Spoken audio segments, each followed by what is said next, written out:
One more thing before I open it up to more questions, how to stay informed and how to stay connected with us. We have a website just for this project. It's called route1604north.com. All this information is on those beautiful brochures that y'all picked up. My contact information is on the back of those brochures. Please feel free to reach out to me with any questions or concerns. We'll be happy to help you. On the website, you can sign up for email updates. We send out updates every week about the closures that are coming and what to expect. And then also, if you're on social media, please follow us. We give updates every week, numerous updates about the progress of the project and the lane closures. Also, when those lane closures happen on the weekends, specifically at the Iceland interchange, I always try to update social media if lanes open early. So that's a good way to stay connected and know what's going on. Any questions? So go ahead. I noticed that there was a lack of signage, like going west bidders, no sign to exit on bidders. There's one sign there, Yes, we noticed that, and we, last week, we took the one on the eastbound here towards the ranch, I got in place. I brought the job this morning, I think I'm using Blanco, and we had a meeting, and using public days. I don't know that. signage is going up. Yeah. The foot lights and by it, the lanes change all the time as far as markings go. So it's a challenge sometimes to make sure people are going 60 miles an hour on it. Find the exit lanes and stay in the right direction. A couple of months ago, we opened an extra lane. We had 2 lanes, we opened that 2 lanes, and that's helping pretty good. We seen a choke point on 1604 eastbound, close to Stone Oak. Now we're back to 2 lanes, so it's in time for the new project. But we're gonna have to visit that one, but then we continue to do right thing in that decision. For the most part, coming from I-10 all the way to Stone Oak, it's like that. Better than, Yeah. Thank you for bringing that up. Just to piggyback on this question, if y'all see something out on this project, please feel free to email us. You can do it a few different ways. You can go on our website, TxdOT.gov, and you can submit your complaint or concern or question, and it'll be routed to the appropriate area. Or you can just use my contact information on that brochure, and I'll be happy to get that shared for you to get addressed.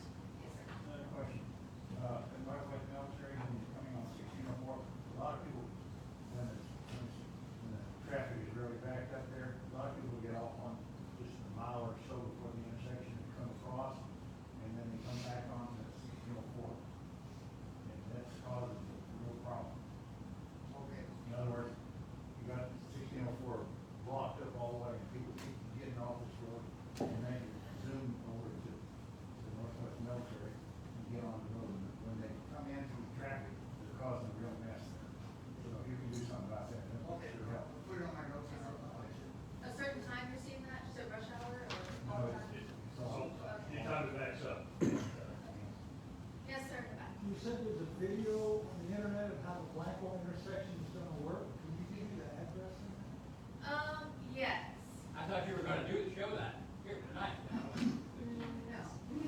No, it's a very long video, but I can send the link to Mr. Downey and he can share with the group if that's okay. So, yes. Yes. I do have one question about that median there at Blanco and 604. If you're going north or south on Blanco, you're gonna be able to go straight through, is that correct? That's what this. Okay, the change will be basically for the frontage road 1604 going east to west, and Blanco straight through. Yeah. The only thing is like if you're driving, let's say that you're going north from Blanco, right? If you go north from Blanco, when you hit 1604, you're gonna kind of shift to the left, and then you're gonna come back out. Kind of right? Yeah. You see right here? We're gonna come over here, you're not gonna able to stay over here. You're gonna have to shift around and you go back out. Yeah. Ooh. Isn't that kind of like what happens at Bandera Road? It's a similar concept, but this is a full, No. you know, Small time there. yeah. No stop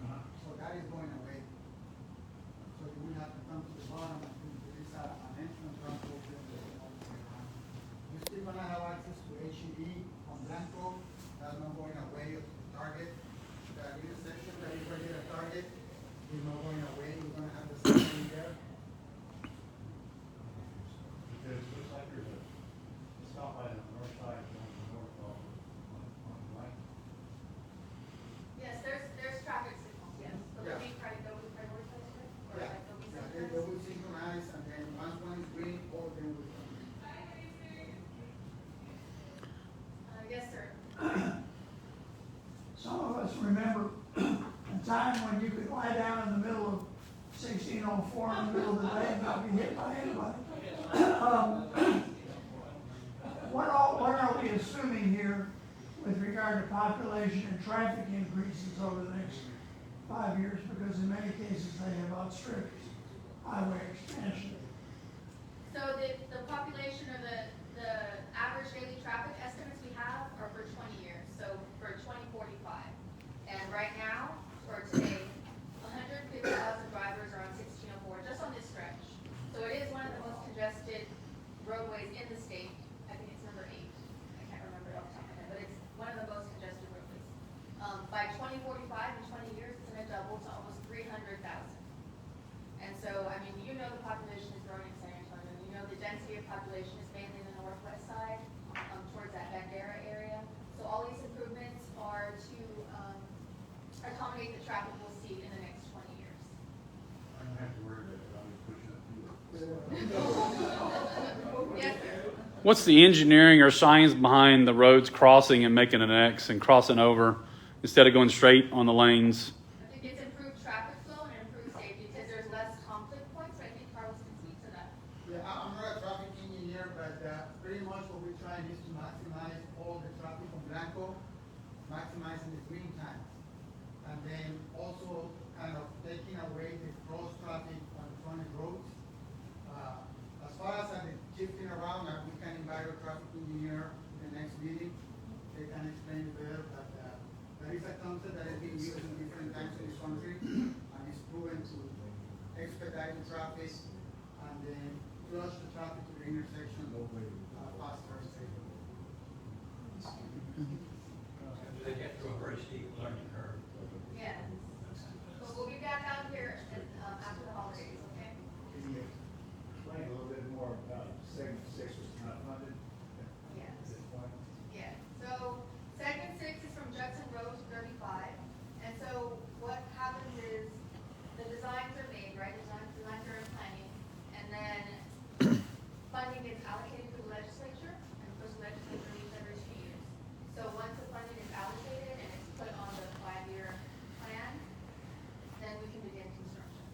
But we have accelerated it. Like segment 5 initially wasn't supposed to begin until a few years out, and we've accelerated it to start early next year. So we gotta wait for the legislature to meet, get the planning to do this 76, right? That's what our planning department do. You know, the plans are pretty much complete, and we get 95%.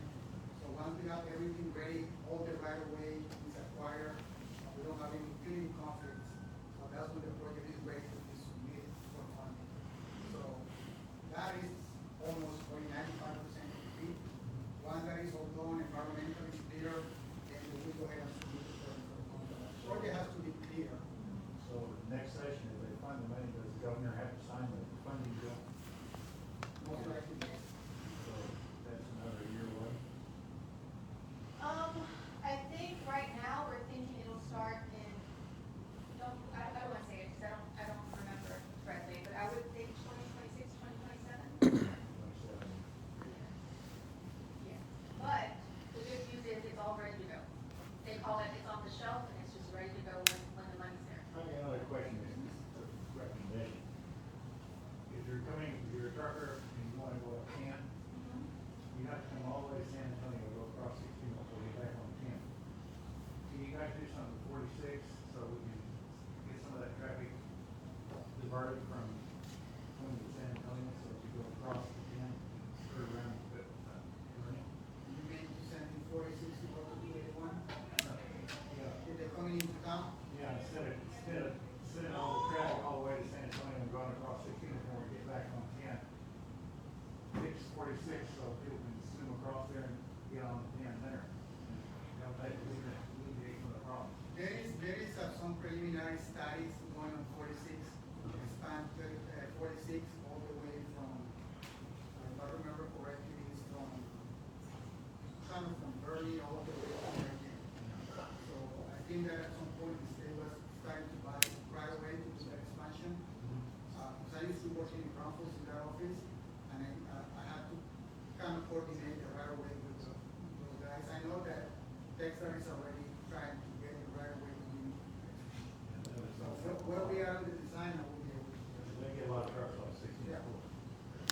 I might have missed it, but these are all regular traffic lanes, or any of these going to be HOV lanes?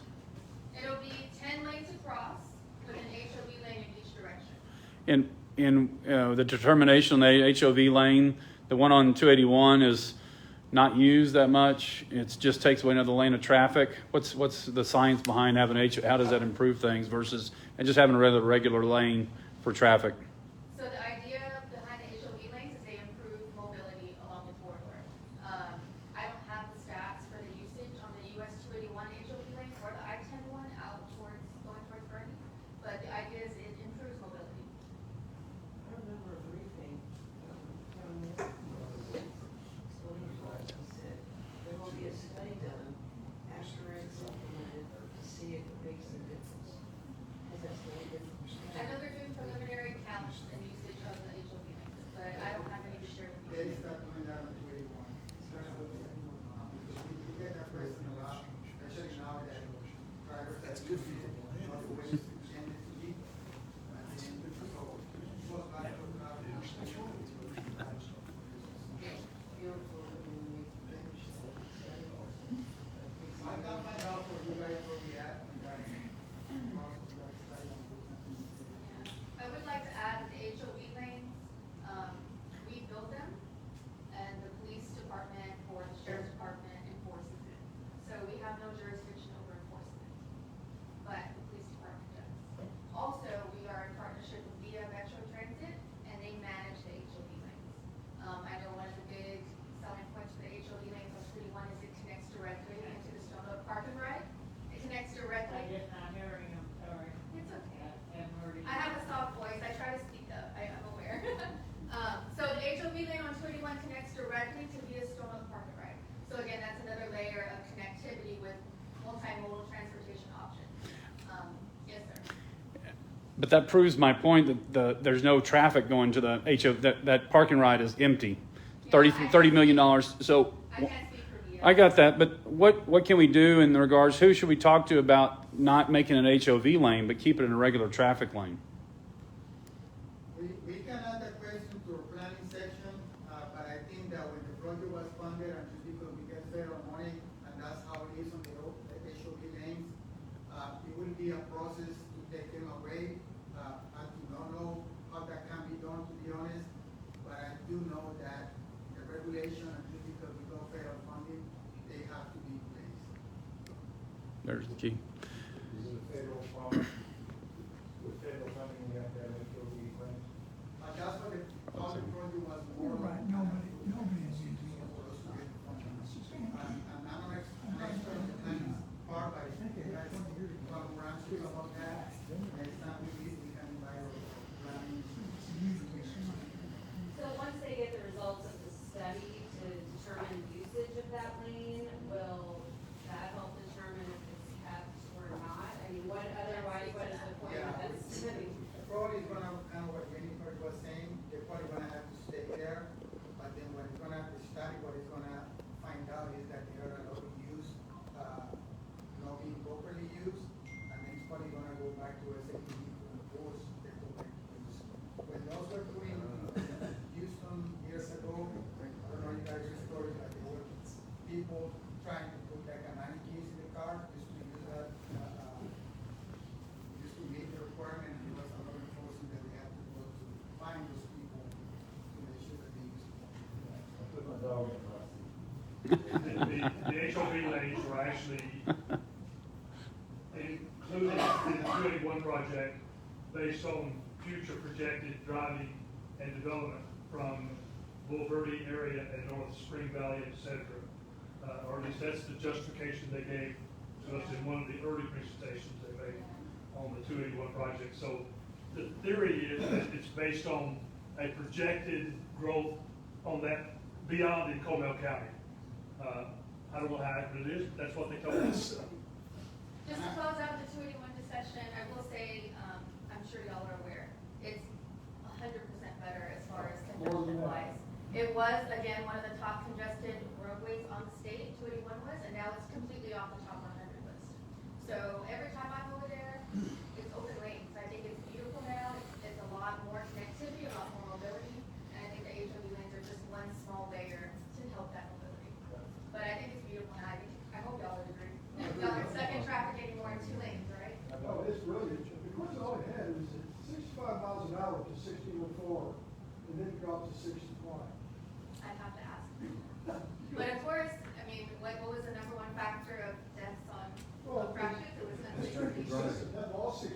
65, so if it's going out of the city. I'd have to ask. Yeah, I mean, it just seems strange. It's two or more. Yeah, HOV lanes are two or more, so, yes. How about, from, 281 Commonwealth County all the way to 46? We're gonna get rid of those stop signs all the way. I think there's something in planning. Some schematics in progress for continuing that expansion. I mean, there is no funding, at this point, but, I know that we're thinking ahead with the counting the traffic. You mentioned earlier, we kind of try to be 20 years ahead of that growth. And then, I know that they're working on some kind of schematics. More and more people are using 281 instead of using 35 to get north of Austin. Yeah. Yeah, people are moving here faster than people. So what do we do about that? About people moving here? Yes, they're in the back. Do y'all work on any other projects in San Antonio, or is this your full-time, this project, this 1604 project? No, I have, 151 and 1604. I have an overlane on 90. I do have the roundabout also on 410 South and Valley High. We have SH 16 on Bandera. The project is managed by my office as well. What else do we have? We have upcoming projects on 90. We started expanding 90 from pretty much 410 all the way to 211. Right now, I have a project that is a turnaround on 90 and 211. My office is doing a lot of work on the west side. But not I-10 or I-35. That's a different office. Yes, Is there anyone potentially looking at what was originally proposed for the intersection of 281 and Woodstock Parkway? Right now, they didn't have enough money to do it appropriately. If they ever come back, it originally, way back when they were proposing it, they had a nice smooth intersection. Not the roundabout, not the, Say 21 on Bushwalk Parkway. yes, there is no way. yeah, you don't. It's not like, well, you can go, you have to go around. Oh, you have to go to Nakoma and turn around. I mean, we're briefed that the only reason for that was because it was a little bit short of money. We'd have to ask for But you. the original, before they did any expansion, for their new toll roads and all that kind of stuff, originally it was a beautiful intersection. I mean, I can go back and ask for the. An unusual question. Yes, ma'am. In these different projects you talked about, all of them. I think you talked about 3 different ones, like the road, Yes. something else, two of them. Do we have any intention of working with you somehow further so we can reduce the traffic out there in that area, like reducing it on the interstate? Are y'all working with, city programs out there, possibly, that you're working with? The department is working on? Yes, so I know we collaborate with VIA on construction projects. As far as their service, I can't speak to that specifically, but I think the VIA service does go out to Blanco and 1604, yes? It doesn't go to HEB? No? I don't know, I'd have to look. But, we would have to ask VIA for you if they plan on extending service out there. Okay, so it's up to VIA. My VIA, question is. for VIA service, yes. For VIA service, yes. You know, I'm asking, was it your department doing anything? To bring VIA out there? Yeah. To bring service out there? Is there anything in the plan that you've got? Well, they're a partner with us and TxdOT is working on that, we're waiting for this, new, study program and things like that. And it's about 7 different quarters in San Antonio. So, does any of these quarters that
charging stations? Will TxdOT administer that money? I'd have to ask. That would be our divisions in Austin that would answer Is that. there any planning in like projects like this of where those charging stations would be located? Not at this time. No. Yes. How about, 35 to, 1604, 35 all the way down to 10? Do you have a specific question or? You know, there's a lot of stop signs on that way, all the way over there. On the 35 highway, on the highway? No, from 1604, you drive all the way from 35 all the way around to 10. Oh, on the very far east side. Yeah. There's things in planning, in our planning department right now, but I don't have any specific dates on when that might come to fruition. Which crew is working on that? The planning division. Yeah, and that is managed by my coworker, or area engineer, Bear County, has 2 area offices. I manage pretty much everything west of 281, and there is an office that manages everything east of 281. Okay. So, if you guys want, you can invite her next time we meet, and she can give you guys updates on all these projects we decided on. And so I think you pretty well taken care of from the Bandera Road all the way down to 9. Pretty well taken care of that. To 35. Yeah, no, from Oh, on the west side. Yeah, Bandera all the way down to 9. Pretty well Yes, taken care but of we do have expansion work going on at 151 and 1604 to add some flyover ramps. that. Okay. So again, I think you were the one who had the flyover ramp comment earlier. Yes? Yeah, so flyover ramps are going up on 151 and 1604. Okay. Okay? Yes. And is there any mention or no talk of toll roads or anything of tolling any of this, right? Toll free. Okay? Good job, lot of money. It is a lot of money. It's a big investment, but I think it's gonna be a great benefit. And I think, 281 is the first example of that. Yeah. What's the date? This year, A date for what? for some of the completion, some of the things. Okay, so I'll just go over it one more time before we close out. Segment 1, Yes. from Bandera to I-10 is about 79% complete, and it will be completed by the first half of next year, early next year. Segment 2 is the I-10 interchange. That's about 52% complete. The whole segment 2 area will be done in 2027, but the first flyover ramp will open in the coming months, before the end of the year. Sorry.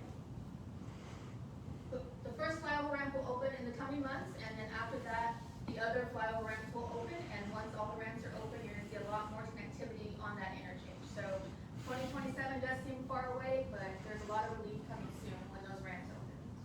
Segment 3 from I-10 to 281 is 65% complete, and it'll be done by the end of next year, the end of 2025. Again, we will be coming out to do some education on that new intersection at Glencoe Road, the diverging diamond interchange. And segment 4 just got underway. It's about 10% complete, and you'll see the construction ramping up as we get into the new year. And that'll be done in 2027. Segment 5 is starting construction next year, and it'll be done in 2027. Okay? So we have a lot of stuff coming up. 2025 is gonna be a big year. A lot of these segments on 1604 will be seeing a lot of progress, if not done. Okay, so 2025 is a big year where a lot of these improvements come to you. How come it, on segment 4, it takes 3 years to do a short hop from 281 to 200? Is there a complicated problem? What was the question? Is it, there, from 281 to Redland Road is a short hop, is it a mile and a half at very most? I think it was almost 3. I think it was 4 months. I should go back. Why does it take 3 years to do that? Is there a complication or something? Just because we're doing widening of the bridges and we have to do a lot of cutting that rock, using there. Okay, all right. And somebody keeps hitting Gold Canyon Bridge. Any more questions? Wow, thank Thank you you very all much. so much. I appreciate the questions.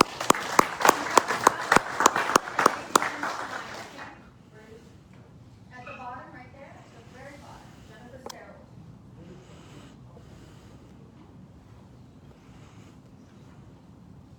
good job. Thank you. All right, that's good.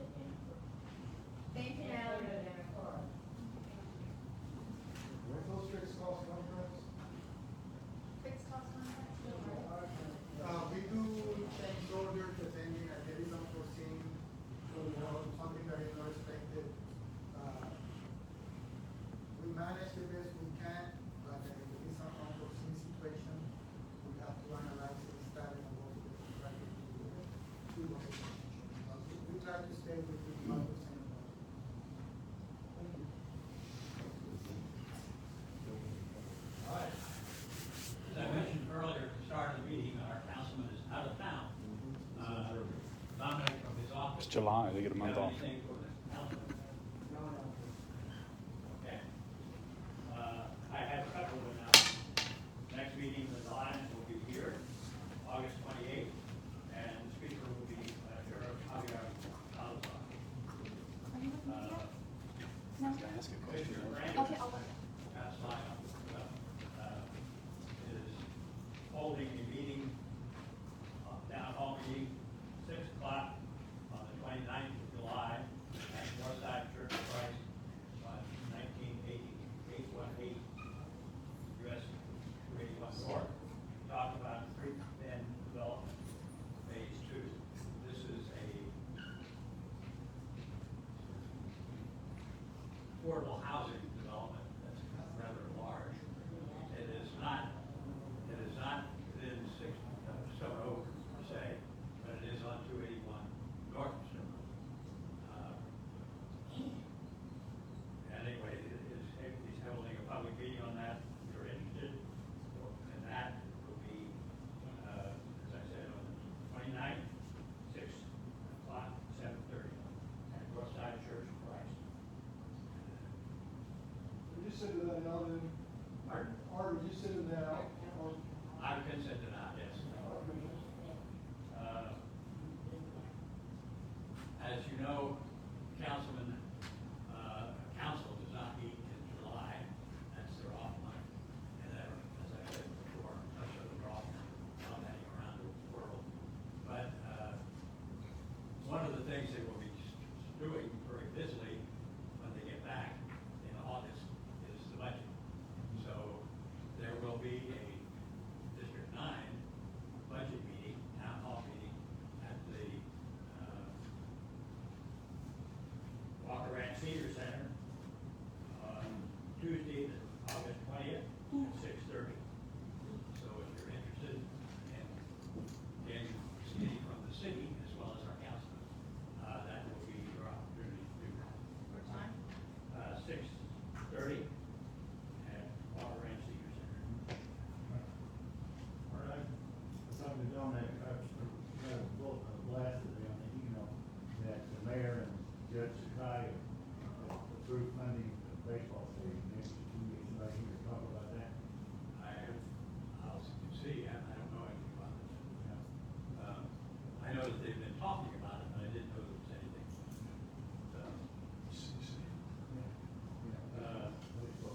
Anybody else have any announcements for this?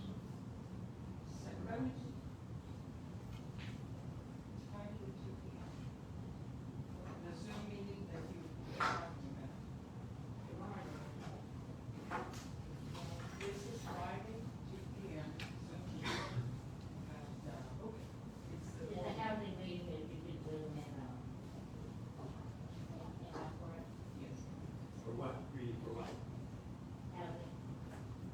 You were asking housing. Oh, There's another housing meeting that's coming up, which we should do again on it. okay, Before the housing meeting, see what they're doing. okay. Well, If anybody wants to have. I didn't have that one. Very myself, I think, the other meeting, or a couple of meetings when I can. Okay, well, I wasn't aware of that one. Tomorrow You- will be the. Is it on the city webpage? How do you find out where it is? Tomorrow afternoon, it's at 4 o'clock, conference center. And the South Center downtown will be the meeting on I'm not too sure what the meeting's on, because, it's actually about changing our zoning and seeing how much property in the San Pedro area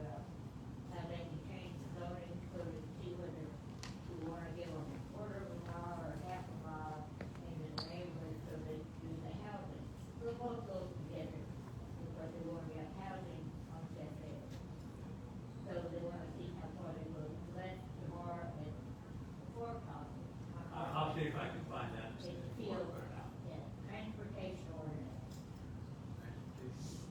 Right here. Okay. All right, anything else, Chris?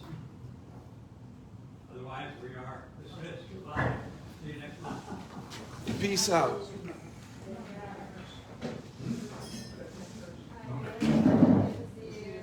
Shortest meeting ever. I know. I'm moving. Yes, sir. Water board, planning, or subdivision. Yes, we did. Do you have to do this?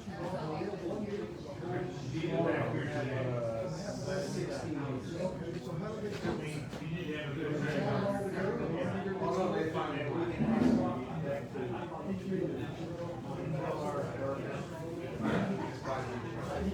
Yeah. 3 days. And when you look,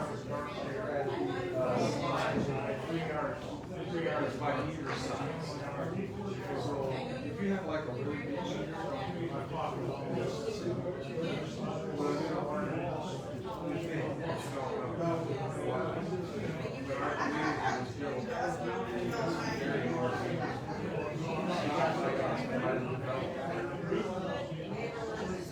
for the irrigation, custom trucks. So what I'm saying is that is irrigation. That's all I saw. So there's actually below 20,000 somewhere.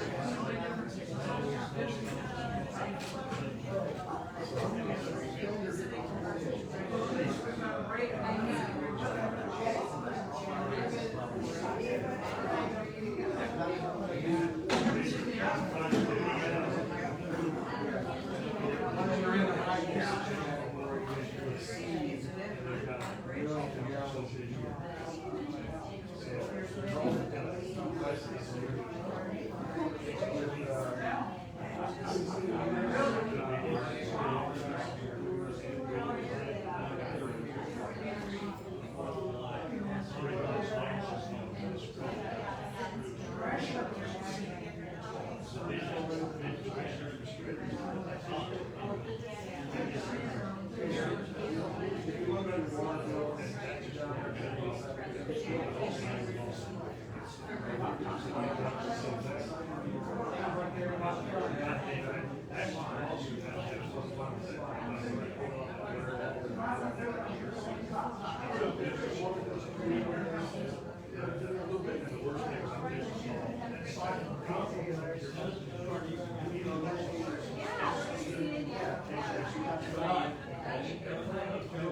Check out.